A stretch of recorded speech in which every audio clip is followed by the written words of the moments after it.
Good morning YouTube, and welcome back to Driftwood Journeys. Today I've got a rainy day project where we're going to outfit my Heybike Explorer to get it ready for our camping trip that we have coming up on one of our Georgia barrier islands that's only accessible by boat, but there is communities amongst the island. Really neat cultural background for this island.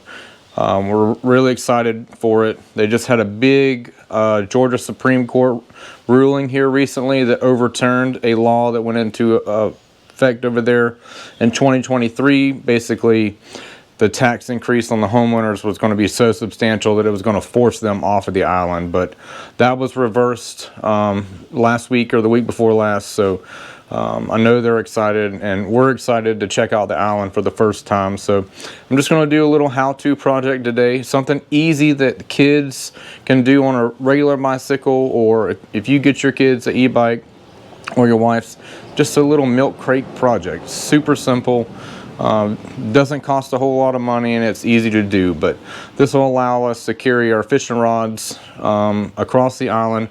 We're going to stay on the basically the inner side of the island, but we are going to travel to the beach side and try to do some fishing over that way. We'll also fish on the river on the back side where the camping area is, but yeah, this will allow us to get all across the island everywhere with some extra tackle, rods, or anything else that we want to put on the bike or in the basket for our trip. So I'll just show you around the bike real quick, and then I'll show you all the hardware that I've got today, the basket, the little rod holders. And I'm not sponsored by any of this, but I will put the link in the description for the rod holders, the basket, and then the hardware. I'll let you see where it's at, but I got everything from Lowe's as well. This is my electric Heybike. It's the Explorer model. I really like the step through. The step through portion, just being able to get on and off this bike super easy, is a really nice feature. So this is a 48 volt model. My wife's e-bike over there, which is also made by Heybike, it's a 36 volt model. It's the Cityscape. But she'll go through about 3 batteries before I even remotely get close to going through a battery on this one. This 48 volt just lasts forever. If you've seen one of our other videos when we went to Amelia Island and Jekyll and all that good stuff, this bike here, I was pulling the kids through sand down the beach at Amelia Island, downtown, all that good stuff. I was towing them in that, and when we got done with the whole trip for that day, I had a half a battery bank left on this bike. So it definitely lasts a long time. I hate that they don't make this model anymore, but they've got a couple new upgraded models. So something to check out. They're all made in China, whether we like it or not, but it does work. It's got a horn, a flashlight, a digital speedometer. It does 28 miles an hour at max speed, so which is really fast on a bike. So I don't suggest going that fast all the time. But so I've got up here a quad lock mount for my phone. So you basically just push this tab back, you put the phone on, and then it locks it in. So I can actually film from that. And then you got your digital speedometer and all right here. And then this is a GoPro mount that I leave on it. But you can switch up the gears through here, or down the gears, I should say, through here. And then you got a little plus button that you can push them to go the opposite way. It's got a little, water bottle holder back here. It came with this saddlebag. You can get it, and it has the mount up front up here for the front basket, just like my wife's has. But yeah, this is about it. We're going to take this milk crate. This is an oversized one. It's a little bit bigger than the standard square one. It's more rectangular. We're going to take these 4 rod holders.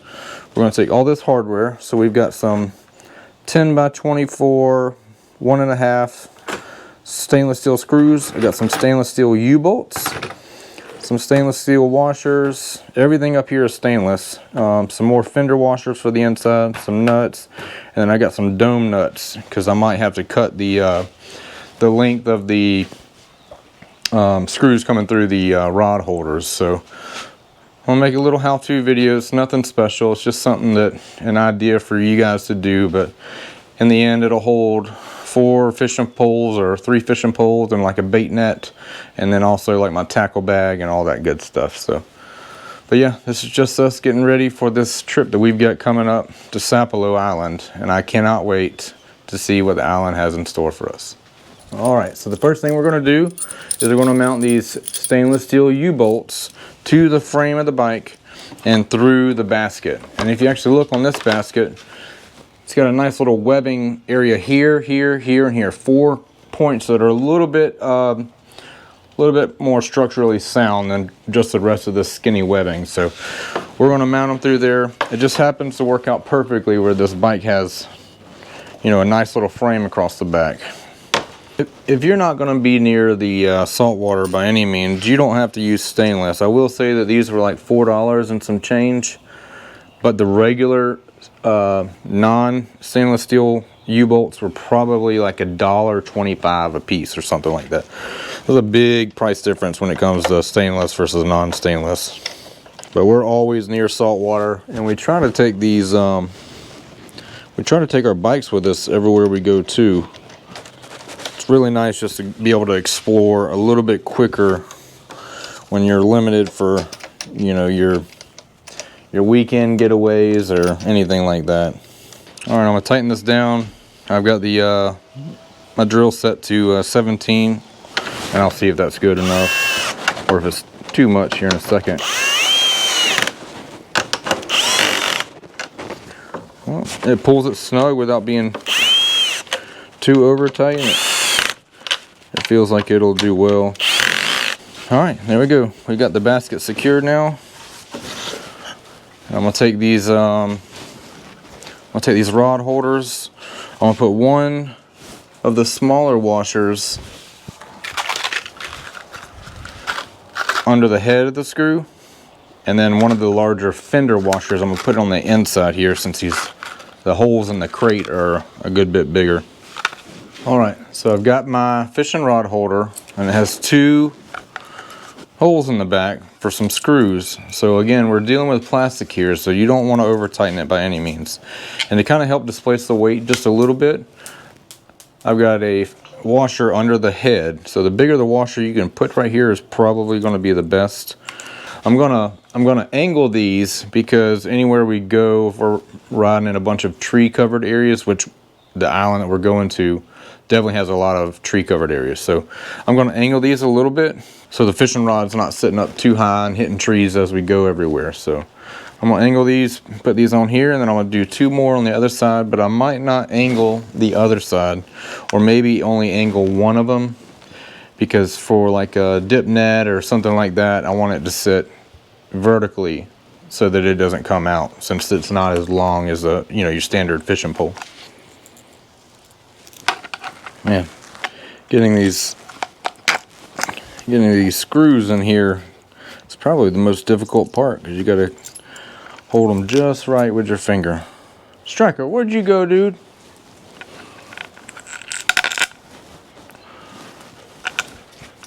You a good boy. All right, I got these 2 about how I would like them. They're angled enough, and since these slots are big, you can kind of turn it a good bit and figure out where you kind of want them at.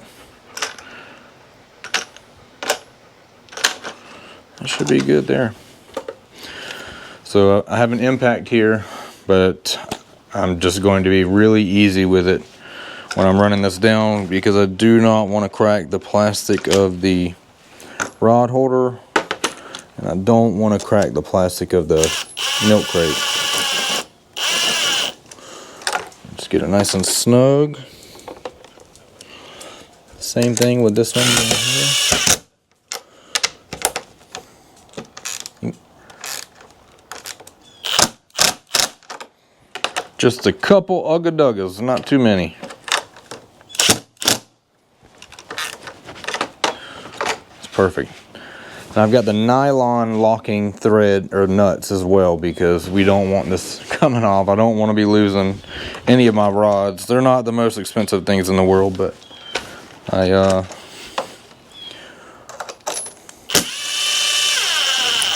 I don't want to be without them while we're there.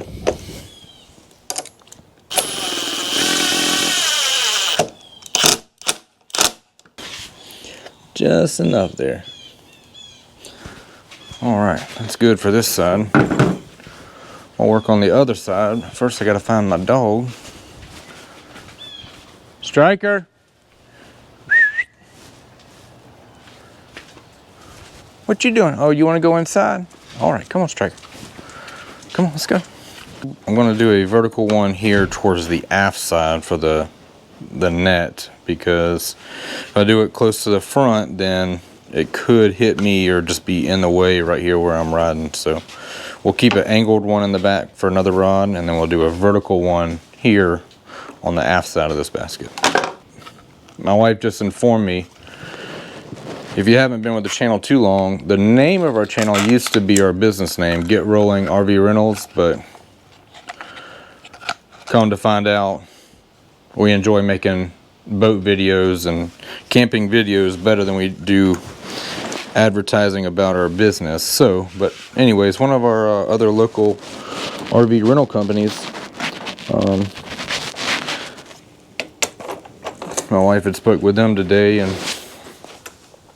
they said that at one of the campgrounds that they were at, with all this wind and rain we've had for several days now, almost a week really,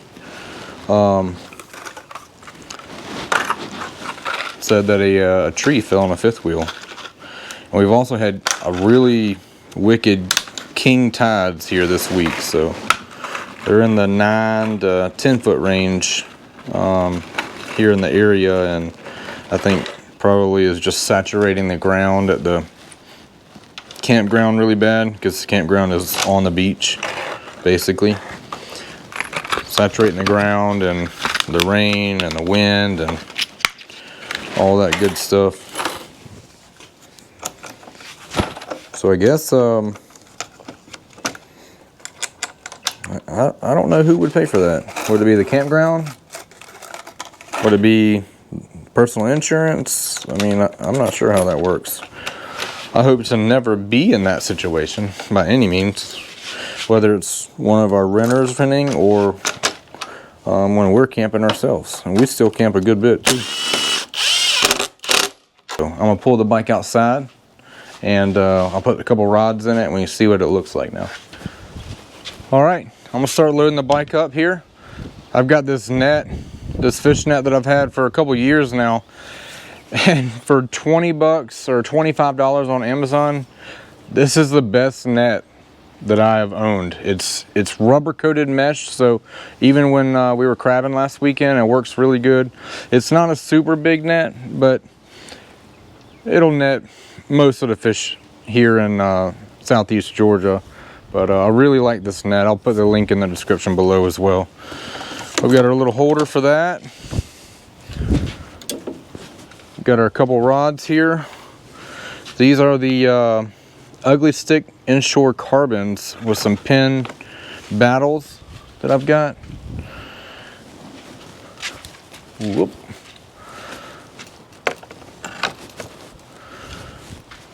And then I've got one. All my freshwater stuff is Daiwa, but I do have one inshore Daiwa right here. It works pretty good. I like the pins a little bit better when it comes to saltwater stuff, but I don't need any slammers or anything like that. I don't go out enough to, you know, verify purchasing a reel that is that expensive. So we've got my bag. Well, let me see. My nephew, he actually showed me this, but here I've got this is made by Flame View or something like that. But I've been fishing a whole lot more artificials here recently with saltwater, and I just don't want a huge tackle bag. So this holds all my, you know, you got the Procure shrimp scented stuff and popping corks, artificials, hooks, some other random things, all my jigs for sheephead fishing. But I really like this. It's pretty neat. hard plastic. It's got a handle on the end so you can carry it vertically. But I'm gonna drop this down in here first. That fits pretty good. Then I'm gonna put my tackle bag. And I don't know if you can see that, but this is one of the presents that my niece and nephew had got me when I was the captain last year on the bass fishing team for them. We went all over the state, man. That was fun. And that was the first time I'd ever done that. Got a cheap tackle bag. I've got this. I still got probably about 3.5, 4 inches of room right here on the side. And then I've got a I've got this Yak Gear foldable fish measuring device. I would rather have one single piece that does not fold, but on my 17-foot boat I don't have a whole lot of room to put anything extra like that. So it has some locking tabs so you can kind of lock it in. I don't think a lot of people use them, but you can lock it in so that it doesn't collapse on you. And then to unlock them, you're just gonna pull that tab back, push it out, push that tab in, and you fold it just like that. This is the fish stick.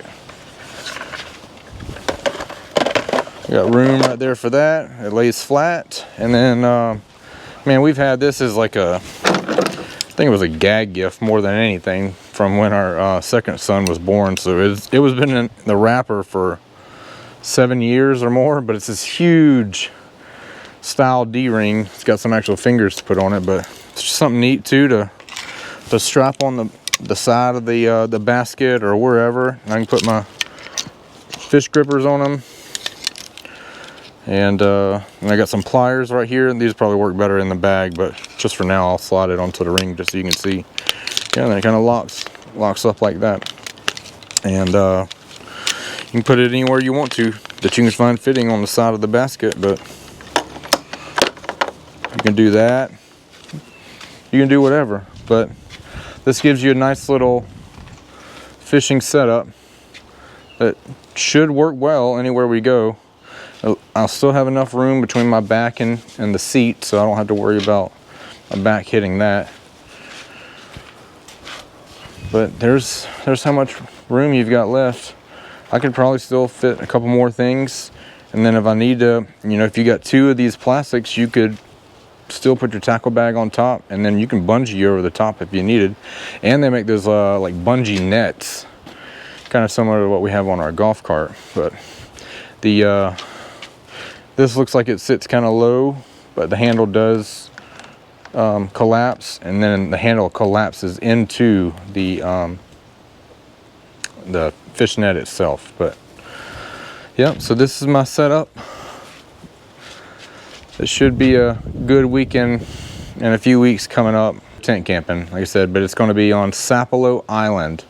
When we do that video, I'll give you all the information on how to camp there legally and not get in trouble. There's actually one technically dedicated campground on the island, and it's on the actual Atlantic side.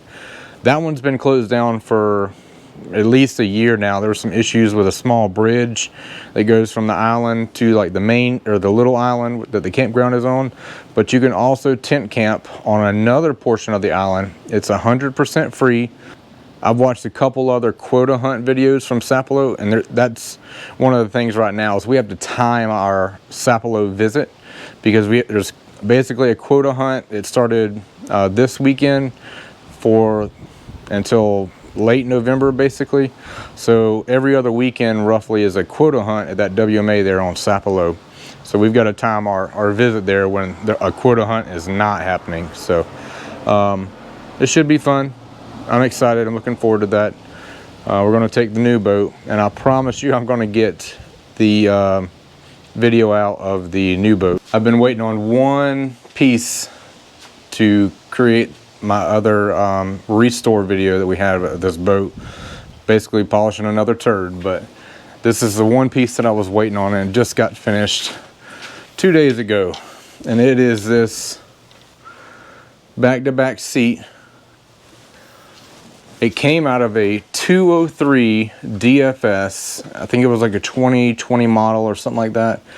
The one that's in the boat is an aftermarket one. It's really ugly. It doesn't have any type of, you know, definition to it, or it's not comfortable. It's just two flat backs together. So looking forward to getting this in. And once we get this seat in, I'll make the I'll put that video up, and you can guys see how we took another 2004 Key West and brought it back from the grave and made it look basically like a brand new boat. So we put a 2019 150 show on it. The boat handles quite a bit different than the 1720, but it definitely rides a bit better in rougher conditions. But hopefully I can put that NIS Pro tune, so the 150 shows can be tuned to a 231, and really it needs a little bit more oomph to get up on the plane compared to the 1720, but hopefully I can put that on and make one solid video just about that. My wife's messing with me. I told her I didn't want people to hear we got a Prius in the background, since we got a diesel here and we got another diesel over here, but you got to have the best of both worlds. So we get good gas savings and terrible gas savings. Power and no power in the Prius. But anyways, I hope everyone had I hope everyone got to enjoy this video. It probably realistically took 10 minutes maybe to do, but I'll put the link for the basket, the rod holders, and the fishnet in the video description down below. And yeah, I hope everyone has fun. Get out, go enjoy the outdoors, and looking forward to the next video with you guys. Thanks.